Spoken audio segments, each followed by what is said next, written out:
Hello, you lovely people out there. Welcome back.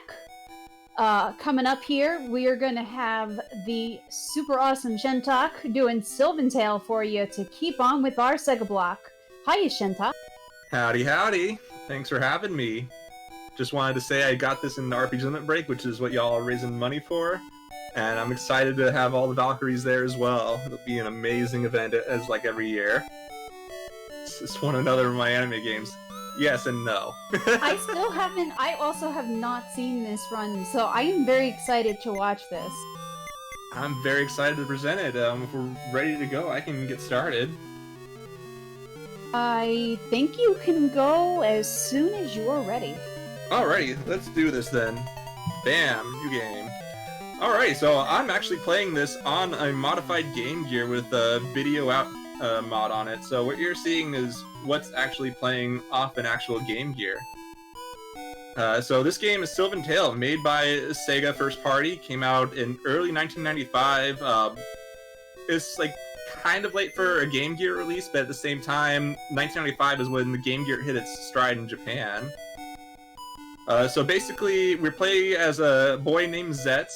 We're hanging out in the in some green grove, and he hears a voice from on top of a tree. So, being the smart guy is, he climbs the tree, sees what it is, and we find a crest that basically tells us we need to find the 6 droplets because a great evil is coming. And we get, so we're on the country, Sylvan. And we're going to be in the, continent, Sylvan, yeah. So we're in the first country of the 3, there's 3 countries in this continent. And the first one that we're in is the country of Verda, which in Japanese is like grass country. And so this is a fan translation. This game was never officially released in the West, but it was actually fan translated early on, in about like 1999 to 2000, I believe, is when it was worked on. And so this is like very similar to a Zelda type game where you go around, you solve puzzles, and you have a sword and stuff. I'm going to do a safety save here. One of the nice things about this game is you can save literally anywhere except for boss fights. It's great. So I'm going to do that. Oh, I messed that up. Okay. So, also notice that we have this English translation patch because y'all have been so super generous that we met this incentive really early. Yeah, that was crazy. I was surprised that it was met so quickly. So we are going to be pushing a little block here. We do have a dedicated push button, and we have a dedicated attack button as well. With Zet's powerful fingers, we get to push blocks. And the reason I say that will come into play later. A lot of the dungeons have these crests that we need to collect. We have to manually equip them to use them, and when they need to be used will be automatic as long as we have it equipped. And basically what we did there is we did a sequence break. What the game expects you to do is to come down to the left from when you enter, to disable the flames that I just damage boost past.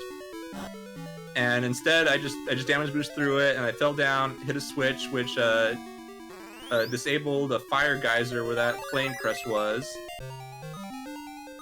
And then I also pushed the block into place to get rid of the fire furnace. So now we're getting into the first boss. Get 2 free hits in right there if we're quick enough. And this guy, he just bounces around and he shoots flames in 4 directions. He'll first do it in a cross pattern, and then he'll do it again in an X pattern. And then he'll just alternate that. And the more you hit him, the faster he gets. Ideally, we want to get as many hits as we can per phase. You can actually kill him a phase early if you're quick enough on your hits, because like if you hit him at a certain time, he does have like an invulnerability frame reset. Uh-oh. Okay. That's fine. Even though I died, I did a safety save, so we can just get right back to where we died off. And actually, I do get a little bit more health, because I found out that this game actually gives you a minimum amount of health when you reload from a save. Okay, I'm very sorry. I'm hoping my RNG is not carrying over. Oh, that was not RNG at all. That was entirely my fault. Like, this fight Okay, I has feel no slightly RNG at all. better. Like, this fight is very scripted in how it runs out, and I was just goofing off. Ooh, okay. Well, now I have enough health to take an extra hit, so it's not too important. Okay, there we go, and then just one more hit. Because honestly what happened is I just lost track. So we get the first of 6 droplets we have to collect. There we go. And with that, we get the 100 slices technique, which is basically a flurry attack, and it's actually our most useful attack in the game. It does double damage, and it does a constant stream of damage, which is just wonderful. But it's also used for clearing out binds on this door here, because there's a acquired item. We are doing the 100% category, which means getting all the permanents in the game. But Shentok, tell me, what is it like to run a game that doesn't have RNG? most of my games are like that, so pretty great. I've heard fairy tales about this lack of RNG horribleness and tales of its greatness. This game does have some RNG, but it doesn't really come into play until much later. But, so we get this lamp, which is actually required for the next dungeon, or I guess labyrinth as this game puts it.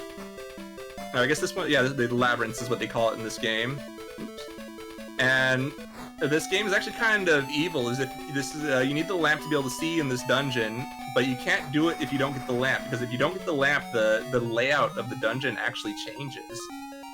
So it's impossible to, like memorize the layout with the lamp and then go back into it blind. So we're just going around hitting these 3 switches to open this pathway. You're just gonna take damage because the spikes don't really hurt. And we're gonna be collecting our first health upgrade. We're gonna be collecting oranges because we don't want scurvy. We want to prevent all the scurvy we can. And there's a total of 17 oranges to become fully immune to scurvy. And each one just increases our health a little bit. And by the end of the game, we'll have a very large health bar. Oh, that's really funny. Yeah. And here we actually have a little bit of RNG. This little blob thing will teleport around, and we have to hit him 6 times, I believe. Oop, there we go. And sometimes you can just flip around in tiles for a long time. I've seen him like flip up to like 12 tiles. It's crazy. Oh, there we go. Most of the time he's actually pretty kind to me. Yo, thanks, Bonnie. I appreciate it. So we only need to hit the switch on the upper right, but I just go in that movement pattern to basically avoid the projectiles in the room. And by hitting that switch, it actually opens up a barrier that was over here on the left side that was blocked off before. But I don't know, most people I've seen play this game casually go to the right anyways. And then we're gonna get we're gonna get a transformation where we can transform into various animals. That's very unique to this game. And the first one we get is the turtle. And then, oh yeah, our sword is called Seed. It's actually like if you've ever like seen Magic Knight Rare, how you have like evolving weapons. This game is kind of the same way, where the more abilities the more transformations you get, the more things you can do. So now we have the turtle, which isn't very useful. You move super duper slow like, and it's required for puzzle solving, but there's no other reason you'd really use it. So we got another orange there. We're on our path to become immune to scurvy. And we're going to take this other exit. We're basically back where we started now. We needed the turtle to enter the main boss of this area. So yeah, story. This town is being plagued by monsters, and the monsters are actually doing something quite clever. What they're doing is they're kidnapping adults, and so the only people that are left in this village are children. All the adults have been kidnapped, presumably dead, which is, sad. So the main reason we're the turtle is we need to be able to shoot up those flames, because the turtle just has a tough enough skin to deal with the flames. But for now, we want to be Zetz the human. But yeah, so the kids are left to fend on their own, and there's this monster here that's just being a jerk and kidnapping everybody. Oops. double saved. So this is probably one of the hardest bosses in the game, just due to when you come here. You come here fairly early on. This pathway to the boss is quite challenging. Everything hurts. There's actually something that chases you that I totally forgot about until I was watching someone play it. That if you go slow, there's like a thing that follows you around. Okay, fine with that. Alright, and then this button on the left here is a trap button, so just ignore that. And this boss is, this is a 100% RNG fest of a boss. These blobs, they just move completely random directions. There's no rhyme or rhythm to them. Then after you destroy the blobs, the boss Anne falls down. We just deal 3 hits with our flurry attack, and then just repeats. And we do that 3 times. And these blobs, these are very dangerous blobs. They like just took out a chunk of my health like that. There we go. So like casually, you're gonna probably struggle on this boss because this boss hurts a lot. The movement patterns are erratic, and basically every time you hit her, she spews out an attack. And ideally, you're supposed to dodge it or be smart about your attack. But if you just attack her on the side, there we go. You can't get hit by her. Oh, whew, that was scary. So, so the oranges increase your health bar, and I'm assuming that there are just other things that kind of like maybe increase your sword strength and such? Nope, our sword is the same damage throughout the entirety of the game. Oh, but, so, do you get any stronger at all, or you just have to whack things more? Just have to whack things more. Oh my. So we have defeated Anne, but she's not gone yet. But she's pretty pissed off that we ruined her new body that she recently acquired, and that'll be we'll see her again later on who she actually is. But for now, we don't get a whole lot of information. But what we did get from her is a rift key, which allows us transport to other countries on this continent. And so now we're going to be going from Verda to Flora, the flower country, which is like Hana no Kuni in Japanese or something like that. So we got to get to equip the Verda Rift Key, which allows us to go to Flora. And each country has a theme, like so flowers the grass in Verda, and we're going to be dealing with flowers here in Flora. Although like for Verda, it's more of an appearance, but in Flora, there's actually like flowers that you have to collect and stuff, which we'll be going for in a little bit. So now we're going to be getting 2 more transformations, which are kind of unceremonious in getting them. They're just kind of there. So first, we're just going to get the mole, which actually does have some use, but right now, all it can do is break rocks, which is important. And eventually, each transformation gets a secondary ability as well, which is actually pretty useful. This is basically just required to progress in the game. Whoops. So we're gonna go all the way down here to where the next transformation is. We need to be the mole to do it. Bam.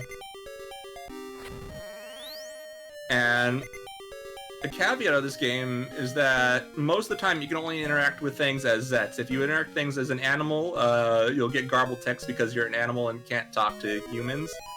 And apparently that also applies to trees. You can't talk to trees as animals, but you can talk to trees as a human, which will be something a bit later as a mechanic.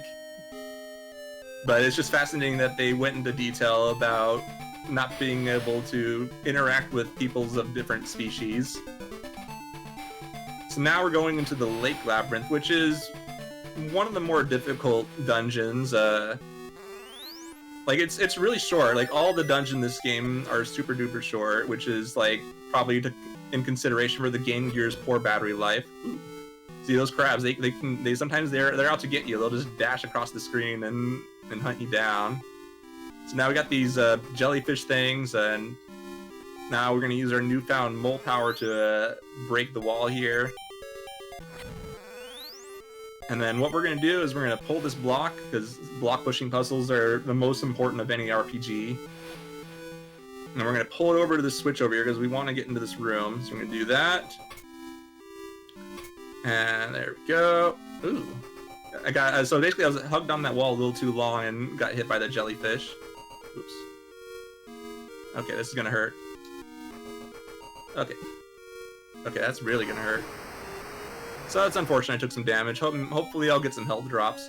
So now we're gonna move this off of here. It just saves a little bit of time. It basically just forces the block to reset back in the middle of the room. Let's see, I'm gonna... Ooh. Dang. Okay, so my health's really scary right now. So I'm gonna equip the crest. So most of the dungeons have a crest that you collect to enter the boss room. Let's see, and luckily this crab's in the way. Yes, it dropped a cherry. So there's different health items you can get. There's a cherry, there's a double cherry, and there's a pineapple just for instant consumable healing items. The pineapple is definitely the most important one because it heals you to full health. There's also an apple you can get, which you hold on to and you can use whenever, and it restores a large portion of your health. So now we're fighting this dude, which he's also kind of random in his movement, but his attacks are predetermined. So basically he'll show up as the eyeball thing, and then he'll transform into like a clam thing. And you can only hit him when he's the eyeball thing. If you hit him, you can't attack him when he's the clam thing, but he does like throw out an attack. And what we're doing is trying to get as many of the flurry attacks as we can, because that does double damage from our normal attack. Okay, so now we're in final phase. Question. Yes. While you're fighting this, so what's the difference between 100% and any percent for this run? Well, everything. No one's done an any percent run, but any percent run would just be beating the game. But in 100%, we get all the transformations. There's a side quest we do, and we collect all the side items, which isn't a whole lot actually. This game's like pretty tight in general. But oh yeah, we also collect all the oranges, and there's also an item we get later that I don't really want to spoil yet. That makes the game a lot easier. Okay, so now we learned the dash ability for the turtle, which lets us break hard rocks, which like the mole can only go through soft rocks. Huh. Okay, Do you think it would be actually possible to do an any percent run, or do you just kind of have to get all the stuff? Well, the issue with the 8% run is that the game balanced around you getting a specific upgrade later on that halves the damage you take. And you have to go really out of your way for that. Like, really, really out of your way. Oh, wow. And you have almost no health going into bosses, and by the end of the game, a boss probably would be able to one-shot you without any health upgrades or anything. So it basically turned into a no-damage run. Wow, yeah, that's, wow. Yeah, the game is balanced around you getting health upgrades and whatnot. So basically what we did there is the river was all dammed up, and we had to clear the blockage. And luckily this game auto-transforms you into the merman whenever you go into the water. It's actually kind of funny if you go into the merman on land. I'll show it off real quick. Where you're just kind of there gasping for air. Or just like can't do anything. So now we're going to talk to this girl here. She's like really happy that the flowers are back. She's been praying that the water would return. And the flowers actually have some magical properties where they restore... Oops, wrong menu. Where they restore hope in those who have lost hope. So we're going to equip them for now because we actually do need them. But not for this guy. He's happy that the flowers are back as well. And the flowers, they grow back instantly. Like if you just walk by her, the flowers are dead. You bring the water back, suddenly the flowers are back. And as thanks, he gives us this compass, which we will be needing for the next labyrinth. But we're not ready to go there yet. We've still got some running around to do. We're going to be going into this cave over here, where this poor fella's been dragged into by the monsters from the previous town that we were at, where they were being plagued by monsters. And we're going to restore his hope and return his strength. And as thanks, he's going to give us a comb to give to his little sister, who's been worried sick about him, who's basically given up on life herself. But we'll be doing that later. We're in no hurry to make his sister happy. Because we got our own journey. Okay, there we go. So I'm not too worried about taking damage now because the next boss, we actually have a setup for it. Oops. But ideally, less damage is still good. So now, the whole reason we got these flowers in the first place was for this little kid. This little kid has basically been missing the flowers. He's like lost the will to live. And we're going to show him the flowers that we picked up. And as thanks, he's going to show us a secret place he found, which we were not able to access previously. There's some trees in the way, or a bush or something like that. But somehow we can't cut down the tree, but he can. So, kids, man, they know how to cut down trees better than a skilled swordsman. And we get probably the most useful transformation, which is the mouse, which lets us move a lot faster. So we're going to change the mouse, and also going to equip the compass, because we're going to need that for the next labyrinth. And the next labyrinth is the jungle labyrinth, which is basically a forest of confusion type place where if you don't know where you're going, you're always just going to loop around to the same screen.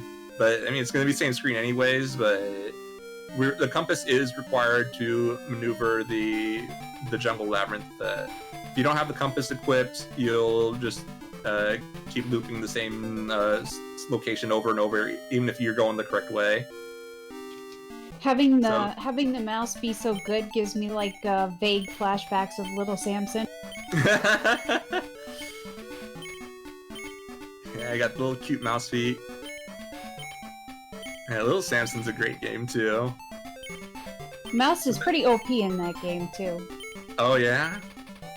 Okay, so now we're gonna run into Garcia here, who's not asking very nicely. He wants our sword, but we just have to hit him off we just have to hit him, knock him away, and he'll run off. And he's just gonna say, "I'll fight you as long as I have to." And there's really no backstory given to who he is or why he wants your sword. But he knows what it is, and he knows what our mission is, but he wants to be the hero. So get another orange here. That one's pretty easy to miss for most people I've noticed that I've watched play casually. They tend to miss that one. So there's Garcia. He's been falling to the trap here, which is if you hit the switch and don't run away, you'll get crushed by a boulder, and we know better than that. So the goal of this dungeon is there's 3 switches we have to hit, and oh, got stuck on the wall there. And we have to hit them in different combinations to access all 3 switches. Whoops. A little bit of odd menuing. And then he thanks us, he doesn't even thank us for saving him, but he's like, you won't figure out these switches. But you betcha I figured them out. So go here, hit this, and this dungeon actually, or labyrinth, I want to say labyrinth because it sounds cooler than dungeon, it actually requires the mouse in order to finish it. These tiles here are actually brittle tiles and are too heavy for anything but the mouse to stand on. So now that we've hit all 3 switches, the way to the boss is open. I am going to save here. We are going to do a quick kill on this boss, which requires some sub-pixel manipulation that the mouse happens to be good at. Let's see, I might have been a little slow there, we'll see. Okay, there we go, we're in the correct location. So this boss is actually really, really hard casually. It has a shield to block your attacks, also shoots out flamethrowers, and has like an orb that it throws at you. And like the common way to beat it is use the turtle and use the turtle's sliding attack. But there's this magic pixel you can stand on where you won't take damage, but by default in the arena, you can't get that magic pixel. But if you realign your subpixels with the mouse, and then using the human, you can get in that magic spot. So now we're going to do a little bit of backtracking. We're not done in Flora yet, but we need to do a little backtracking because it's just the best time to do it for where we need to go next. So we're going back to Verda. We're going to be getting an orange, and we're going to be turning in the comb, and we're also going to be getting a mysterious item called the floating stone, which most people will never figure out what it does on their first playthrough. Like, even I couldn't figure it out. I had to watch a video, I had to look up guides. It's like, how are people gonna figure this out? So while the mouse is the fastest form of movement, we want to be human for a little bit because we actually need to do some people talking. So we saved the kids. One of them is reading a book on how to make various toys and learn how to make a takitombo. And the kids are nice enough to let us play with it for just a second, but we're actually here to ruin their day and make them lose their toy.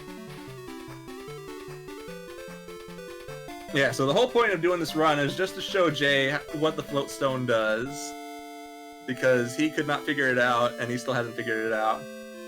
So by ruining the kid's day, it opens up this location, because that Takitombo is a dangerous toy. It cut down some trees, opened up a path to where this old guy is sitting, and he gives us this life powder, which is actually a very handy tool. Right now, all it is basically Miracle Grow.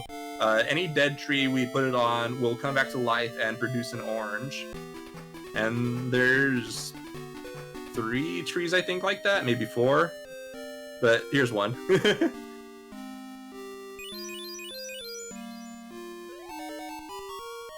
So now we're gonna equip the comb, because the sister of that guy in the cave lives in this village, and we're gonna go turn in that comb as part of the 100% category.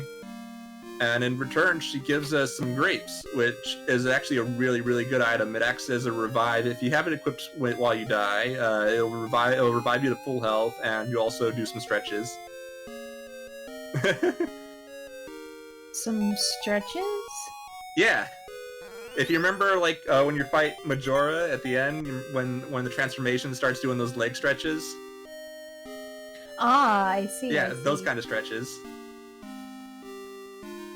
So we're going to get an item here that we couldn't get before because the mole is required, as well as the mouse, but we also learned an ability from the last boss for the mole, which lets us dig into soft ground.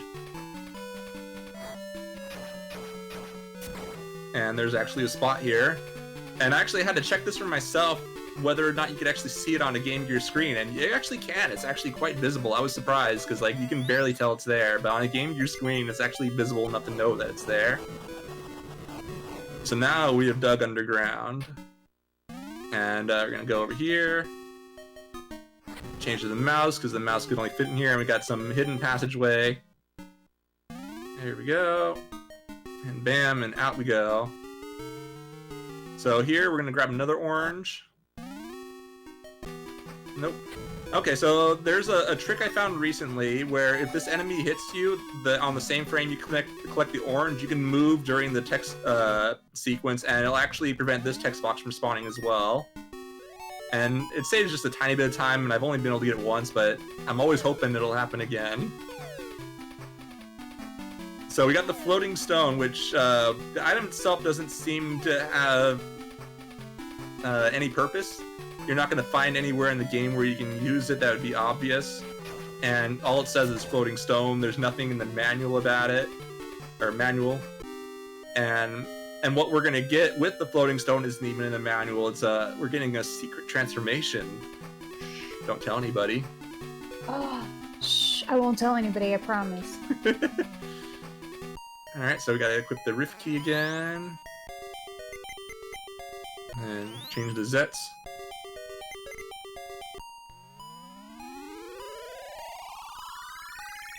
And then if we have any donations, there's just a little bit of just moving around. Well, there aren't any donations at the moment, but I can remind y'all what we're doing here. This money, oh boy, brains please. This marathon is to raise money to get our Valkyries over to RPG Limit Break in May. And now that the games list is out, we do have quite a number of Valkyries that do have runs on the regular list and on the backup list. So this will definitely help us in terms of hotel and airfare and any other incidentals that we might come up against. So we greatly appreciate your help in doing this. Y'all have helped us out for the last couple of years on this, and You continue to be very awesome, and we love you, folks. Congratulations to all the Valkyries that got in. But okay, so now we're in the desert, because it's not an RPG without the traditional desert trope. Here we're going to collect an orange down here, and we're actually going to make use of that floating stone in just a second. So, what most people don't even notice is that up here, there's 4 pillars, and if you have the float stone equipped, a little palace appears. If you do not have that float stone equipped, all you'll see is just four pillars and nothing else. It's so obscure that you wouldn't even realize it. And here we get the super secret bird transformation. It's actually a very, very useful transformation if you get it. And we're actually going to be using it a little bit to show how useful it is. If you mash the attack button, you float, you fly in the air, and you can fly over obstacles and enemies. It's wonderful. And it's the one time you will not have a jerk bird. And now we enter the desert labyrinth. And this labyrinth has one of my more favorite tracks in the game, but we don't really get to hear much of it until we're on the way out. Because just because when you open up the menu, it resets the loop of the track you're listening to. Oh, nice, cherry. Okay, so now we're gonna go over here. We're gonna dig again. Basically, this is like the dungeon where the mole shines. Play through again just for the bird. And basically, we're just be swapping between Zets and the mole form a lot because we need Zets' powerful fingers to solve some of these puzzles. Ooh, nice! I'll take that too. Like, I'm not too worried about health because the next boss that we're gonna be running against does have a quick kill, but better safe than sorry, really. All right, so now we're gonna be the mouse for a little bit. And we're gonna be collecting an orange up here. There's these sand conveyor belts. I don't know. It's just the best way to call them. I don't know. I think that's a pretty fitting name, to be honest. Yeah, that's what I thought. Alrighty. Bam. Alright, now we get to be the mouse for a bit. We're getting an item here, which, with the bird transformation, we don't need this item. This item is, like, completely optional as long as we have the bird transformation, but to fulfill the 100% requirement, we get it. Basically, in the next dungeon, there's a puzzle, sort of, like, where these sand conveyor belts that move too fast by themselves. But if you have the hourglass equipped and you stand on a certain button, like, time stops, and you can walk across them. See, I'm gonna grab this health as well, just for a little safety. Belt Sanders. Alright, so now we're gonna be going to the Waterfall Labyrinth, which is the next place. And that place, you can go there early, but you can't really do anything without the hourglass or the bird transformation. It's just like either or, you don't need both. But for whatever reason, like, the bird transformation is like something you always know it's there, you don't know what it is because it's in the menu, but the manual doesn't talk about it. There's no indication of, like, even if you find the float stone, there's no indication of what it's for. You just kind of have to guess and hope for the best. So we're going to equip the life powder because we're going to be upgrading that to the purifying powder, which will be needed for a future dungeon.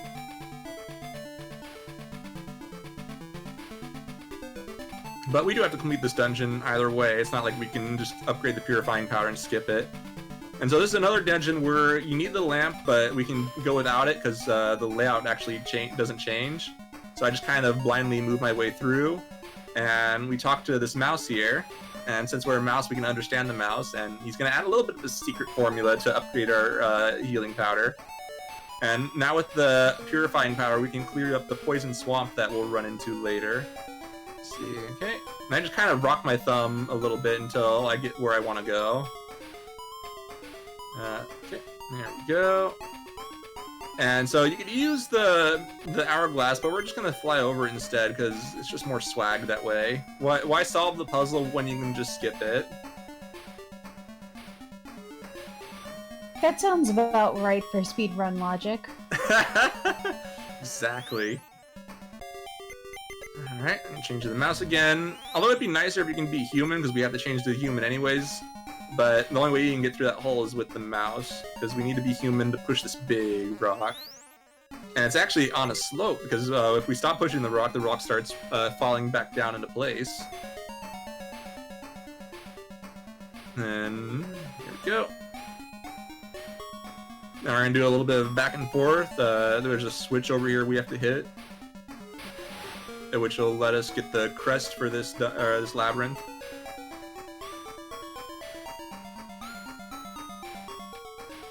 There we go.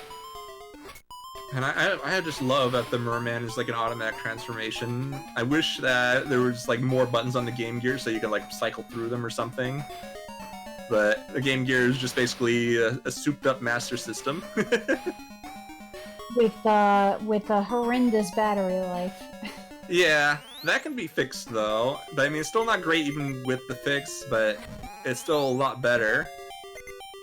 Like, if you replace the backlight, you can get about 25 to 30 hours out of the batteries, but that's still not great considering it's 6 AA's. Yeah, I remember those days. That's a lot better than 3 to 5. Oops, I forgot to equip the crest. Okay. Equip the crest. And then, this boss also has a quick kill as well. Oh, let's stand a little bit over there. There we go. So the second phase is actually probably the most dangerous phase, and I messed it up, so I'm just going to restart the fight. I was a little too low, I guess. It's kind of precise. The first and third phases are pretty lenient, but the second phase is fairly precise in where you have to be. There we go. And this boss is actually not too terrible, but it's so much faster and easier just to do these quick kill strats. And then we get another droplet, and with this droplet, our mouse gets the magnet ability, which is actually a really cool ability in itself and does have a use in a puzzle later. Let's see, okay. So now we're going to equip the purifying powder because we're going to be needing it. And we're going to be going to the mouse because we're going to be needing that too.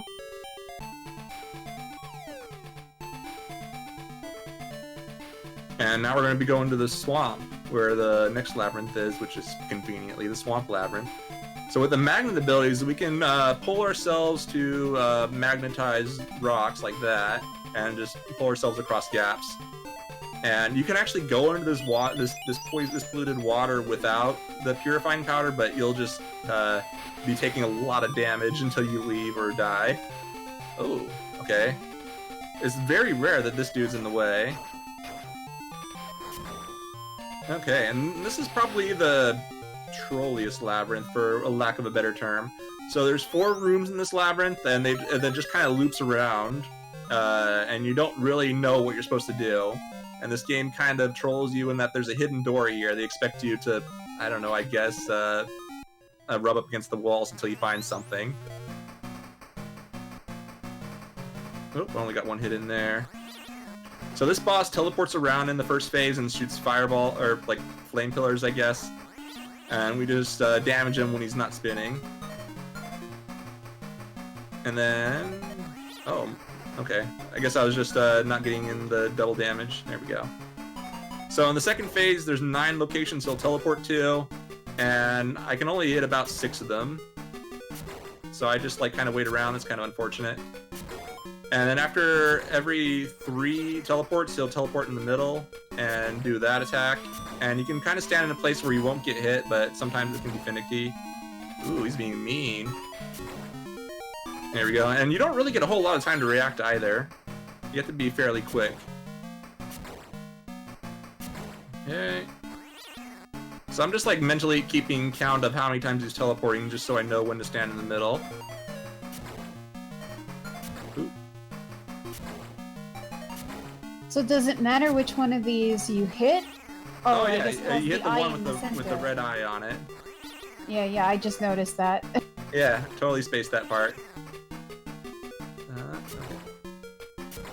At least that makes it easy to tell the difference between them, and unlike in other games.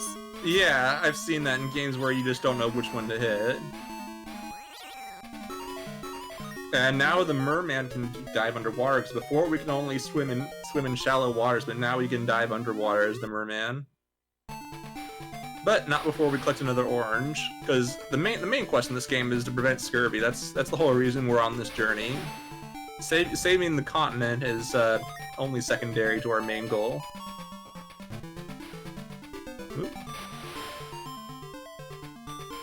Alright, gonna change to the mouse for the super speed.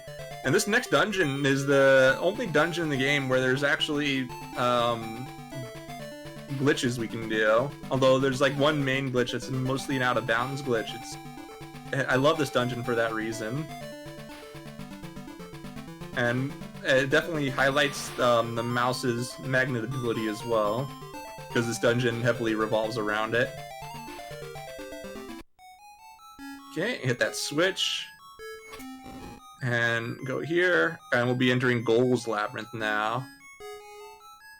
There we go. Go ahead, change the mouse, and do a safety save. Although I don't think a safety save here is very important. Just better safe than sorry. Because this dungeon's pretty safe. Gonna pull that over, and take a little bit of damage, pull that over, take some more damage. And now there's like these wall panels that shoot stuff at you. And if you've ever played, I believe, Oracle of Ages on the Game Boy Color, you'll remember these floor tile puzzles where you have to fill them out without repeating a tile. And I'm sure there's plenty of other games that did that. I'm not a big fan of them in games, but this game's like pretty alright about it.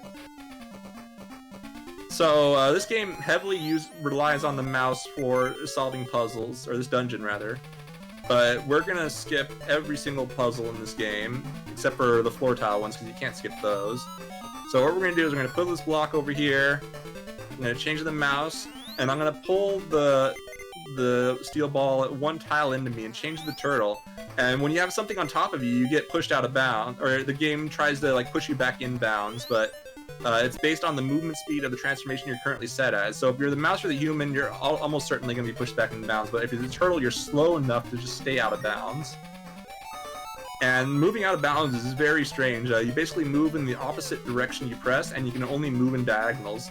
So I have to press like up left or down right or something like that to move while I'm out of bounds.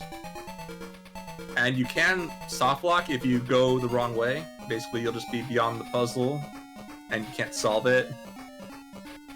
So we did that once to get the orange, and we have to do it once more to actually progress the dungeon. So just basically hold right, bam, we're out of bounds, and then just there we go. And now we're gonna cheese these floor tiles because the wall panels are constantly shooting at you, but with the bird you can avoid the projectiles, and your shadow is powerful enough that it can hit the tiles. Because this bird transformation is just so broken like that, and I love it. I can see why they made it a hidden one. So we're gonna pull that in, and we're gonna do that. Okay.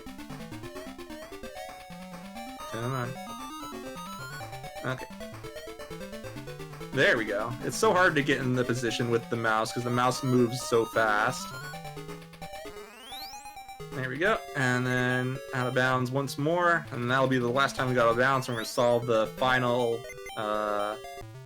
floor tile puzzle. And they're all pretty easy. You know, you don't have to be great at floor tile puzzles, it's just trial and error, really. And then there's another puzzle here that we're gonna skip. It's like a neat puzzle where you have to use the mouse to kind of like maneuver around a bunch of spikes. But conveniently, they put a spike near where the boss entrance is, and we can just damage boost through it. And we're gonna move in place a little bit. I think I'm a little too far to the left. And so here's Princess Rui, but not really. It's actually Goal cosplaying as Rui. Cosplay even in the game. Wow. Oh yeah. And Goal's just gloating. It's like, yep, we're gonna take care of that. But we have the deets on Goal. So in the first phase, Goal shoots those projectiles at us. You can't attack while Goal is shooting them. And then the second phase just bounces around. Ah. Ooh, that's unfortunate. I was being a little risky, thinking I could take care of it quickly. Oh well, that's what safety saves are for. Okay, that might be a better position. It is nice that you can, it looks like you can save anywhere, yeah? Except for boss rooms, we can save anywhere. Yeah, that's always very nice. I love it. And it even keeps track of how many times you saved. We have a magic shadow. That's how we activate the floor tiles. Our shadow is just so amazing. Either that or the tiles are motion sensitive. Okay, change the Zets. So there is like a specific position you can be in where you can defeat Goal's first phase without Goal getting an attack off, but it's pretty specific and it's hard to do because you don't really get that much time to move before the cutscene triggers. There we go. Fine with taking some damage. Savor your triumph while it lasts. So yeah, they've had the princess in custody for a while, but the catch is the princess is the only one who knows where the final split is. But now we have the rift key to go to the third country on the continent of Sylvan, but we're not ready to go there yet. Ooh, unexpected. We have some backtracking to do that we couldn't do before. So we're gonna get one orange here, and then we'll be done with the country of Flora for good. Because we've been here for quite a while, a good chunk of the run here. But now it's time to move on, say our goodbyes, and have another orange. So now we're going to be going back to Verda, because we couldn't get everything we needed on our first backtrack, and just the way that the game is designed, it's just impossible to do everything in a single trip. But we're only going there for an orange and a special upgrade that you need kind of a good memory for, I would say, because you do see a pathway to it when you first fight Anne, but unless you remember that how do I describe it? That the magnetic blocks are there when you get your magnet ability as the mouse, you're probably gonna forget that it exists. Because you'll see a gap, and then you'll see a treasure chest as well, and you'll be like, how do I get there? And you don't realize that you can go there until much later when you have the magnet ability.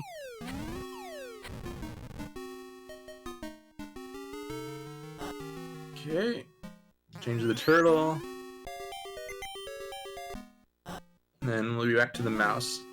And I love that this game saves your menu positions. Even in between playthroughs, the inventory menu saves your last position when you turn off the game, which is like both a blessing and a curse. Because when you start a new run, you have to like, wait, where was my menu last time? So now we got an orange there, and there's conveniently a little cave here. That's a nice little detour. And we're not too worried about damage right now. There's going to be a scripted death later. So, you know, the more damage we take is fine, as long as we're not going crazy. Alrighty. And here, we're going to open up Pandora's Box, which reduces the damage we take by half. It's also a very unique upgrade where we can actually close it and return our damage taken back to normal. And if you explore the town outside of where we're at, there's actually like a cutout in the wall where it looks like there should be a door. And in that room where we get Pandora's Box, off the screen, there actually is a trigger for a door, but it doesn't. It's like currently disabled in the game. But it's presumed that you were meant to be able to go back and forth there easily. Am I the only one that sees slight irony in Pandora's Box being opened the good thing? Yeah, exactly. that I find that very interesting, but it is a very adorable little, especially that you can close it back up. That's kind of neat. Yeah, if we want to return the evils to the box, of course. Right. So now we're in the third and final continent, Sylva. Oh no, I forgot to go to Sylva. Got ahead of myself there.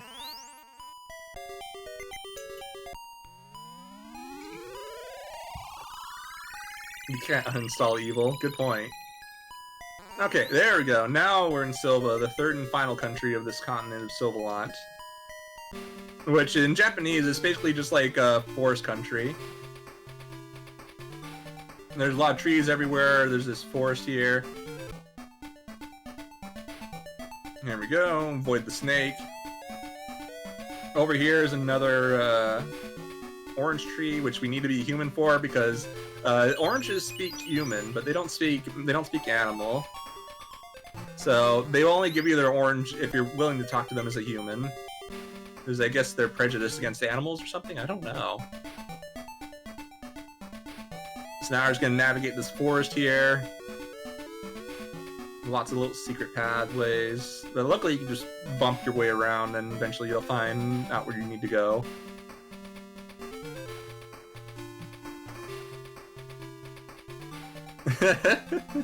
I am very glad I was human.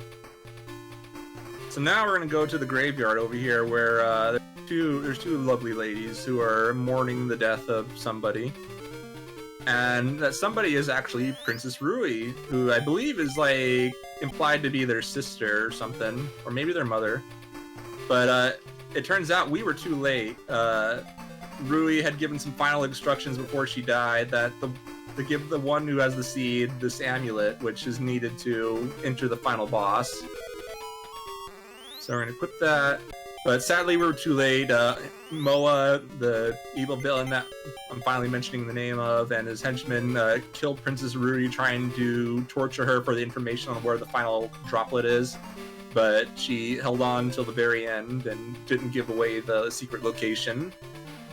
So sadly, the princess is dead. We don't get to save the princess, but we can still save the continent. Because this guy Moa, he has reasonable ambitions. He's not out to conquer the world or the galaxy or the universe. He just wants a continent to himself. That's all he wants. It's not too much to ask for, is it? Nah, I don't think so. So get that orange, and we're on track for oranges. There's only 3 oranges left, I think. No, 2. I don't remember. So now we're at Moa's tower, and go to the top floor. And normally you'd fall here, because without the amulet you'll just fall down. And sadly, this guy's skull is too powerful for our sword, and it just decides to break. So all we can do is just take an L. And our boy Garcia, who tried to kill us earlier, is like, hey, I'm gonna come save your life. And in our near-death experience, we have a conversation with Princess Rui, who gives us some backstory on who Moa is and tells us where the final droplet is. Lord of the Monsters. Basically, there's 3 prisms. One's the water prism, which is what we're currently on track to restore. Basically, Princess Rui shattered it into 6 droplets. And then there's also the light prism, and I think the other one is the wind prism? I don't remember. And Moa basically has 2 of the 3 prisms, but doesn't have the 3rd one for total control. And she's basically giving us the deets on where the final droplet is. And what's really nice about this game is it defaults to saying that, yes, I understand, instead of saying once more. Yes, I want to hear it all again, but no. So now we've been rescued by Garcia, just dropped off at the house here. We'll talk to her. Something about repaying a debt, because he's actually thankful that we didn't let him die in the jungle labyrinth. And we talked to her a second time, and she restores her health to full. Because right now we're really defenseless. We can't transform. We don't have a sword. All we can do is push blocks, which I would argue is the most important thing a person can do in a video game. You can have a sword, you can have magic, you can have transformations, but you're nothing unless you can push a block. So now we're going to go out of the way to push these blocks. This is technically not required to play casually, but we're going for 100%, so we need to get the orange that's from this path. And we have to push that block back into place, because otherwise we can't proceed through. Little known fact is that every hero in every RPG must be able to push and pull, at least push a block, even if you can't pull a block, in order to become a hero. Exactly. It's just a requirement. So equip our Miracle Grow one last time. Get the final tree orange, but it's not the last orange in the game. There's still one more to get. And then equip the amulet, because we actually need that to enter the next area. Okay, avoid these chompy thingies. And then we hold up the amulet here where we're told to, which is between 3 trees where there's a patch of ground, and it opens up the passageway to where the final droplet is. So normally we're expected to push this rock over here all the way to where the switch is to go past that. But instead we can just damage boost right through. And again here, there's 2 rocks we're supposed to push, but we can just burn our way through. And here we find the final droplet to restore the water prism, and with that also restores our weapon and our ability to transform, because all our power is through our sword.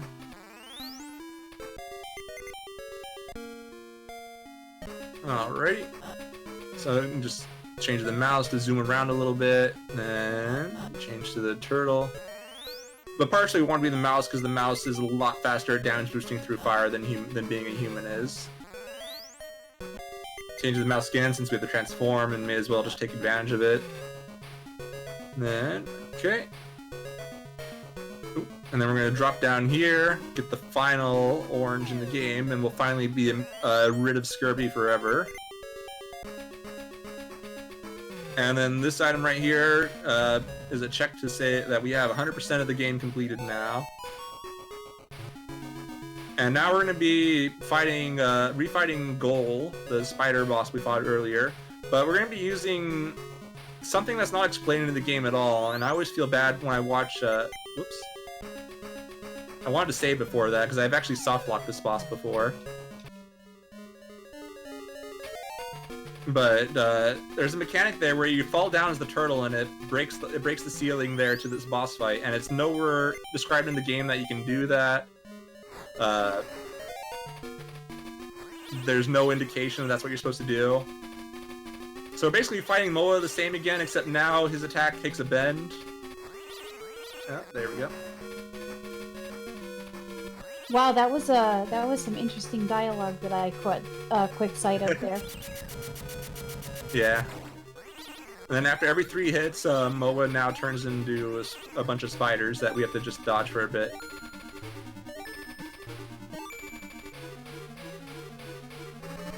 I assume the Japanese text is faster, or no? Oh yeah, way faster. But at least I think it's like a couple minutes faster. There we go. So far, Goal's being kind. Getting things mixed up now because they're all 3-letter words. Okay, Goal didn't soft lock. So I've only seen it happen once, but what happened is when Goal spawned outside the arena during one of these phases and made it impossible to attack Goal, so you couldn't, get Goal back in bounds, thus soft locking the game. So luckily, I wasn't punished for not saving. So now we got the light prism back, and all we need is one more prism to go. So this is also like another point of, I don't know, poor game design, at least in conveying information. What you're supposed to do here is keep pushing on this rock. It's like any other normal rock that you can push, but for whatever reason you can't push this one. And what you're supposed to do is keep pushing it for an inordinately long amount of time, and then Garcia will show up to help you push it with the power of friendly rivalry. I mean, what else would you call it? We barely ever see him. The real friends are the rock pushers we got along the way. Exactly. And now my least favorite boss fight in the game. So we're fighting Anne again, except it's the same exact fight. Nothing's changed except we do it 7 times instead of 3. Or 7 phases of this instead of 3. So, and she doesn't attack back. So you just do this, poke her in the eye for 3 rounds, and then she'll change back into the slimes, and then just do it again. And this is probably this is the only boss I don't really like, just because it's just tedious with how long it is. Because your damage doesn't scale in the game, so just basically doing the same damage as you were before. Yeah, you really surprised me by telling me that you don't get any boost in attack or anything. That seems kind of crazy. Yeah, the game still makes you feel powerful because you get like new attack abilities through like all the other transformations can attack, except for the bird, because your attack button is your fly button.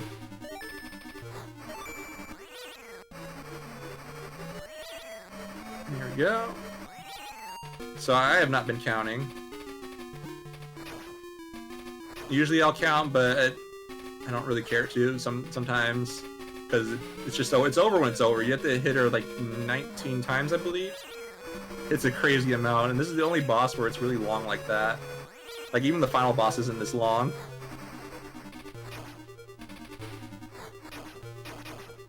There we go.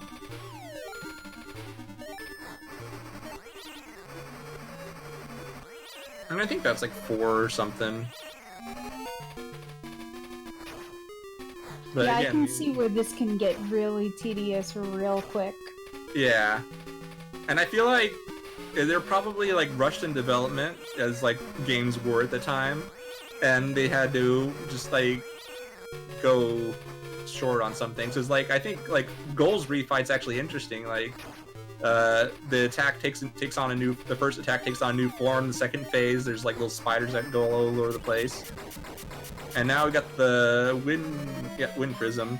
So now we have a charge attack, which does the same damage as our 100 slices attack, but it's required for the final 2 bosses. So like it does, we don't do any more damage, but it has a special property of breaking hard armor, I guess would be the way to describe it. Which is we're going to be refighting that wall skull dude that we died to earlier, because we want a revenge. We can't that loss let stand. Especially now that we're free of scurvy, we can take on the world. I'm also sad that there's no orange emoji. There's like all other kinds of fruits and citrus, but no oranges. It's so strange. No oranges? Oh.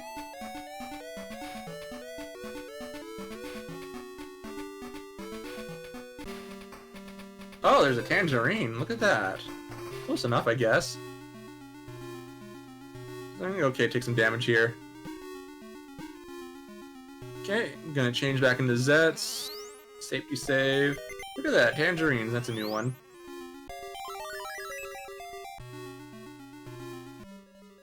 Ah, dang, I almost had it. It's a very tight window to damage him before he gets his attack off.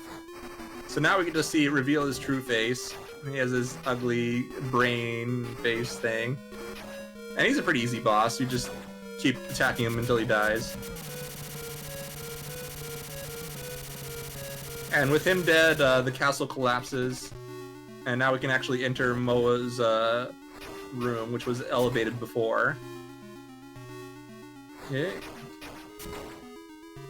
Go ahead and safety save, because saving before the final boss is always important. Let's see, oops. And then here where Moa's like, aha, I'm confident, I'm gonna take you down. So we finally get to see Moa and fight him. And he's like, you must be so tired, just give me the prisms, you can have rest for eternity. So this boss is actually pretty cool. Like, he opens up with his attack, it's pretty easy to dodge, and he'll just randomly teleport in. And then what you have to do is you have to hit him with your 100 slices technique, and then hit him with your, or not your 100 slices, just hit him in general. And then you hit him with the charged attack. Oops, to do the damage. So like if you fight him the first time, you just assume that you can do normal damage to him, and then you find out after a while you're not actually doing anything. Dang. So you can get 3 hits on him in a phase, but it's really, really tight. You basically have to be on the ball for it. Let's see. Nope, too slow. See, I'm gonna go ahead and equip the grapes just in case. I don't think I'll die, but better safe than sorry. So now we're in phase 2. He's shooting these little star sparkler things around. And that's probably like the most dangerous phase because it's like pretty random. Go. But luckily, most of the time staying in the bottom is pretty safe, but sometimes it's not. Okay, there we go. Okay, no third hit there. Getting it generally prevents it. Oh wow, I didn't think he could still hit you there.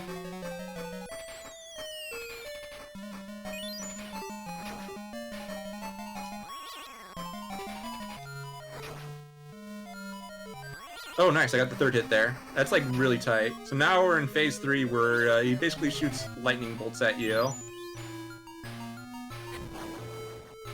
But like the way of it damaging him just never changes. Oop. That was almost bad.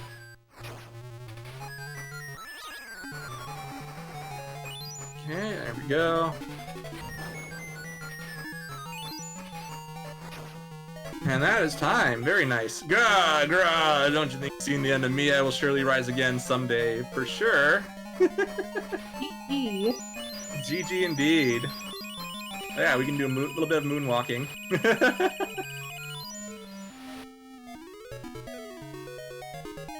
Hey, the batteries didn't die. Luckily, I have it plugged into the wall. So now Rui from Beyond the Grave has congratulated us for the courage, and we're safe for the rest of our days. We can do whatever we want. Zet's my son.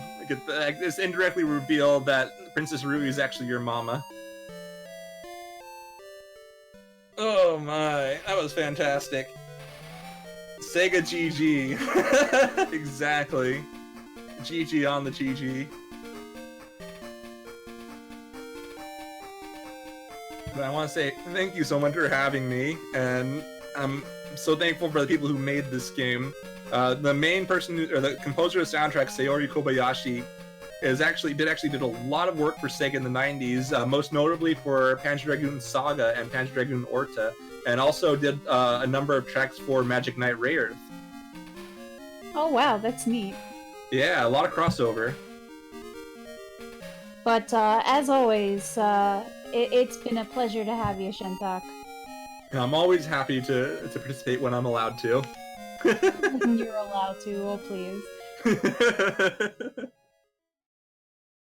But folks, I can definitely say that y'all shouldn't go anywhere because, like I said, it's only Sunday. We've got a whole week of heckin' awesome runs coming at ya, and I think we have Lufia 2 Ancient Cave coming up next. I think I'm pretty.